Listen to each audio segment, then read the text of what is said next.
নমস্কার বন্ধুরা, এটা হচ্ছে রবিবারের একটা ভিডিও। তো সকালবেলা জলখাবারে আমি বানাচ্ছি আলুর পরোটা। শীতকালে কিন্তু এই আলুর পরোটা খুব খেতে ভালোও লাগে, আর অনেকের বাড়িতেই হয়ে থাকে অবশ্য। তো আমি আজকে জলখাবারে এটাই বানাচ্ছি। আলুর পরোটা কি বলো তো, খুব যে বেশি কিছু লাগে তাও না, আর খুব ভারী একটা খাবার। মোটামুটি একটা বড় আলুর পরোটা একটা গোটা খেলেই কিন্তু অনেকক্ষণ পেটটা ভরা থাকে। তো আমি আজকে আলুর পরোটা করারই চিন্তা ভাবনা করেছিলাম। তো সকালবেলা উঠে আমি যখন চা করেছি প্রেসারে, ওপাশে আলুটা একটু সেদ্ধ করে নিয়েছি। আর আলুটা একটু ঠান্ডা হয়ে গেলে তারপর আমি অল্প একটু পেঁয়াজ কুচি, একটু লঙ্কা কুচি আর একটু টমেটো কুচি তেলের মধ্যে ভেজে নিয়ে তারপর আলু সেদ্ধটা দিয়ে ভালো করে নেড়ে চেড়ে ওর মধ্যে একটু লবণ দিয়েছি। আর আমি গোটা জিরে গুঁড়ো করে রাখিনি, অনেক সময় ওটা ভাজা জিরে গুঁড়ো করে দিলে কিন্তু স্বাদটা খুব ভালোই হয়। তা আমি হঠাৎ করে ঠিক করেছি বলে তাই জন্য আমি ভাজা জিরে করতে পারিনি। আমি ঘরে যে জিরে গুঁড়ো আমি রান্নায় ব্যবহার করি সেই জিরে গুঁড়োই একটু দিয়ে দিয়েছি। আর একটু ধনেপাতা ছিল, ধনেপাতা কুচিয়ে দিয়ে দিয়েছি। এতে কিন্তু খেতে খুব যে খারাপ হয় তা না, ভালোই হয়।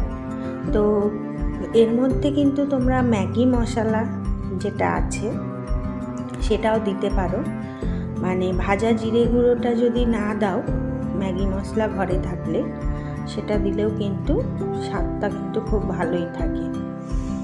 এবার আমি আলুটা কিছুক্ষণ ঠান্ডা করে নেওয়ার পরে এপাশে ময়দাটা মেখে রেখে দিয়েছি। ময়দা বলতে এটা পুরি ময়দা না, আটার ময়দা মেশানো, সেটাই আমি ভালো করে মেখে তারপর বড় করে একটা লেচি করে নিয়েছি। তার মধ্যে বেশ ভালো মতো আলুর পুর দিয়েছি। আলুর পরোটায় কিন্তু আলুর পুর বেশি না দিলে কিন্তু আমার একদমই ভালো লাগে না।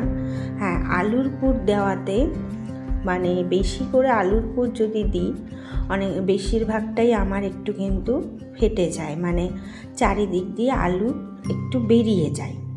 তো খুব বেশি যে হয় তা না। আর আমি একটু সামান্য আটার গুঁড়ো দিয়ে রুটিটা মানে পরোটাটা যেটা সেটা বেলি, কারণ পুরো তেলে বেলতে গেলে কিন্তু অনেকটাই আলু বেরিয়ে যায়। সেই জন্য হালকা একটু শুকনো আটার গুঁড়ো দিয়ে তোমরা যদি বেলো তাহলে অনেকটাই আলু কম বেরোয়, মানে ফেটে যায় কম। আর আমার কিন্তু ওই আলুর পরোটায় ওই ফেটে যাবে বলে, আলু বেরিয়ে যাবে বলে অল্প আলু দিলে কিন্তু আমার একদমই পোষায় না। আলুর পরোটাতে বেশ ভালো মতো আলু যদি না মুখে পড়ে তাহলে আর সে আলুর পরোটার আর কী নাম থাকলো, বা কেনই বা সেইটা, তাহলে তো এমনি শুধু পরোটাই হয়ে গেল। তো আমি বেশ ভালো মতো কিন্তু পুরটা দিই, তার জন্য সামান্য একটু বেরিয়ে গেলেও তাতে কিন্তু খুব একটা খারাপ হয় না, কিন্তু আলুর পুরটা কিন্তু খুব ভালো মতোই থাকে। আর পুরো পরোটায় যাতে সমানভাবে সমান জায়গায় পুরটা যাতে পড়ে সেই রকমভাবেই কিন্তু দিই।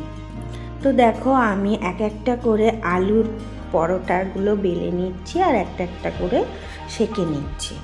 তা আমি এটা কিন্তু অনেক সময় ঘিও ভেজে নিই, ঘি থাকলে ঘি দিয়েও ভেজে নিই, আবার বাটার দিয়েও ভাজা যায়। তো আমি আজকে রিফাইন তেল দিয়েই ভাজছি।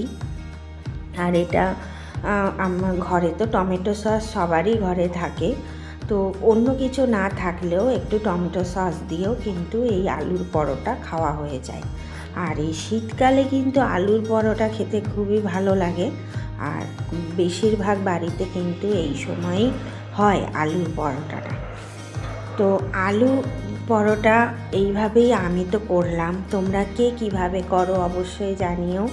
আর আমার মতো নিশ্চয়ই অনেকেই করো, এটা খুব একটা বড়সড় কিছু ব্যাপার না। খুবই সামান্য জিনিস। তো তোমরা কেমন আছো? তো অবশ্যই তোমরা নিশ্চয়ই ভালো আছো, আমিও খুব ভালো আছি। আর আমার ভিডিওটা তোমাদের ভালো লাগলে অবশ্যই আমার চ্যানেলটাকে একটা সাবস্ক্রাইব করে দিও, আর চ্যানেলটা একটা লাইক করে দিও, আর একটু শেয়ার করে দিও। টাটা।